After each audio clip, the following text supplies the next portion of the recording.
Assalamualaikum warahmatullahi wabarakatuh.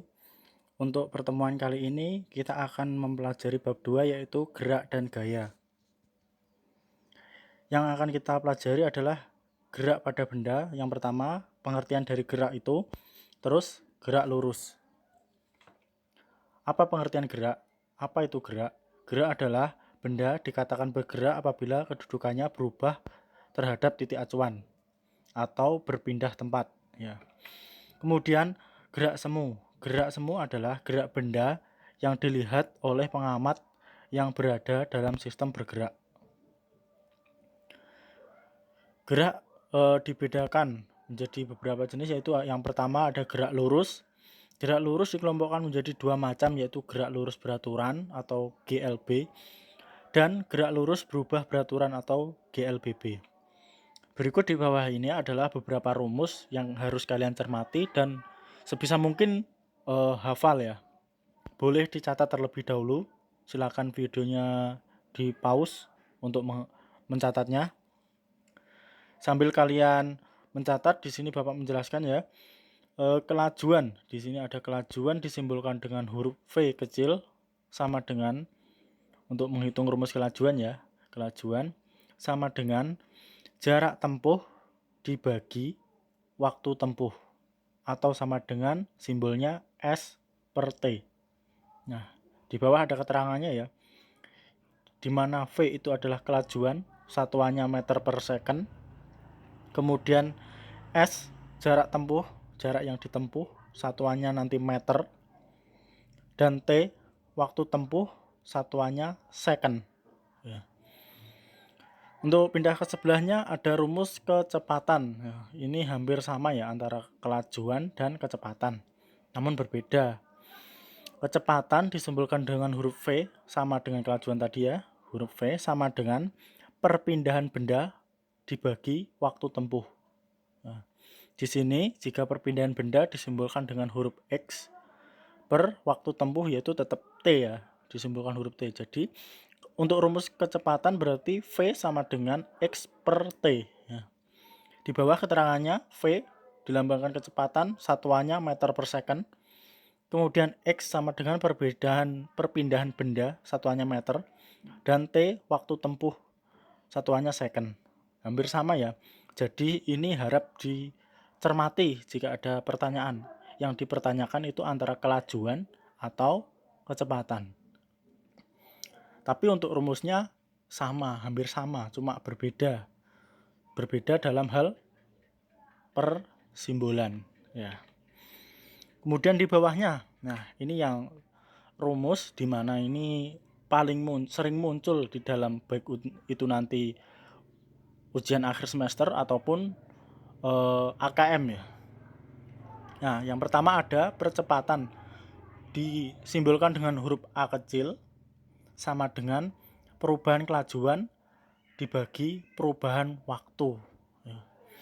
Atau sama dengan, nah ini yang wajib kalian cermati ya, rumus yang paling sering digunakan yaitu pakai ini VT ya, VT di istilahnya pangkat di bawah kecil ya, VT per dikurangi V0 ya, V0 dibagi T dikurangi T0,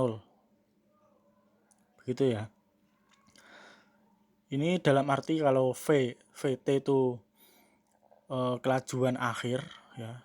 Terus untuk V0-nya adalah kelajuan awal. Jadi perpindahan ya, misalkan dari titik A berpindah ke titik B begitu. Dan T artinya itu waktu akhir dan T0 adalah waktu awal. Ya. Atau sama dengan delta V per delta T ya. Lambang segitiga ini kita baca dengan nama delta ya. Jadi menyebutnya itu, membacanya itu delta V per delta V. Ya, di bawah juga sudah diberi keterangan ya bahwa A itu percepatan, satuannya meter per second persegi, dan VT yaitu kelajuan akhir, satuannya meter per second. V0 sudah saya katakan tadi ya, kelajuan awal, satuannya meter per second.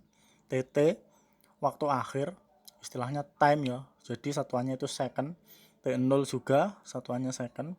Kemudian delta V ya, perubahan kelajuan, satuannya meter per second. Dan delta T yaitu perubahan waktu, satuannya second. Di sini ada contoh soal ya. Minta tolong nanti itu dicatat ya, dicatat lagi yang rumus-rumus tadi sebisa mungkin dihafalkan ya.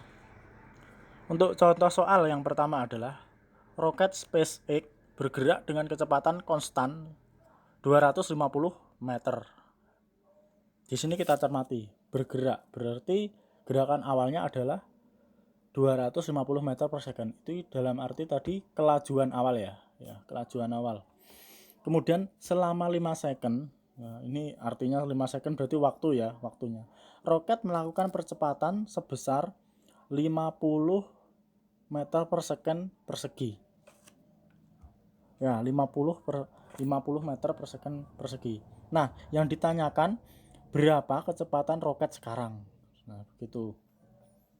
Berapa kecepatan roket sekarang? Yang pertama ya, kita yang mengetahui dulu, diketahui pertama jawabnya. Diketahui bahwa kelajuan awal tadi ada 250 per second persegi. Nah, simbolnya tadi jika kelajuan awal adalah V0. V0 ya, sama dengan 250 meter per 50 meter per second ya. Kemudian diketahui juga delta T, yaitu perubahannya selama 5 second ya. Selama 5 second roket melakukan percepatan. Berarti roket tersebut menambah kecepatannya ya. Melakukan perubahan. Berarti delta T-nya ada 5 second ya. Kemudian percepatan tadi disimbolkan dengan apa? Ya, dengan huruf A ya. Ya, sama dengan di sini adalah percepatannya adalah 50 meter second persegi. Kemudian ditanyakan berapa kecepatan roket. Nah, berarti bagaimana? Berarti kecepatan roketnya berapa? Berarti kecepatan roket berarti disimbolkan dengan huruf V2 ya. Kelajuan artinya perubahan kelajuan ya. Kan dari awalnya tadi 250, kalau misalkan ditambah 5 second ada berapa? Yuk, daripada bingung kita masukkan saja ke rumus ya. Rumus percepatan tadi adalah V per T atau waktu akhir ya, waktu akhir, VT yaitu kelajuan akhir dikurangi kelajuan awal tadi, terus per delta T. Delta T dalam arti adalah perubahan kelajuan. Nah, di sini kan yang awalnya A tadi berapa? 50 meter per second persegi. Kita isi, masukkan. Berarti ada 50 meter per second persegi sama dengan VT. Ya, VT ini dipertanyakan ya, kan belum diketahui. Jadi ditulis VT dikurangi kecepatan kelajuan awalnya, maksudnya kelajuan awal 250 meter per second per delta T, yaitu 5 second. Nah, kita ke bawah lagi. Ini kok ada 250, gimana Pak? Ya, ini artinya 5 yang per second ini kita naikkan. Kita kalikan ke 50. Nah, ke 50 berarti 5 dikali 50 berarti 250 meter per second. Sama dengan kelajuan yang ditanyakan, kelajuan akhir dikurangi kelajuan awal, yaitu 250 meter per second. Nah, ini karena sama ya, satuannya sama, 250 per second sama dengan VT dikurangi 250 per second. Satuannya sama. Jadi untuk VT-nya ini nanti kita pindahkan dari min ya, kita lihat yang sebelah kanan ya, sebelah kanan. Dari VT min 250 ini min 250 meter per second ini kita pindahkan ke kiri, yaitu berarti sama dengan 250 ditambah 250. Satuannya kita jadikan 1 yaitu meter per second. Jadi sama dengan ada 500 meter per second. Jadi kecepatan roket SpaceX sekarang adalah 500 meter per second. Begitu. Cukup di sini ya Bapak menjelaskan. Nanti coba Bapak akan memberikan soal kalian. Jika kalian saya akan melihat apakah kalian sudah paham atau belum Bapak menjelaskannya. Jika masih belum, setelah kalian menjawab soal yang Bapak berikan, besok akan Bapak evaluasi lagi. Ya, terima kasih. Wassalamualaikum warahmatullahi wabarakatuh.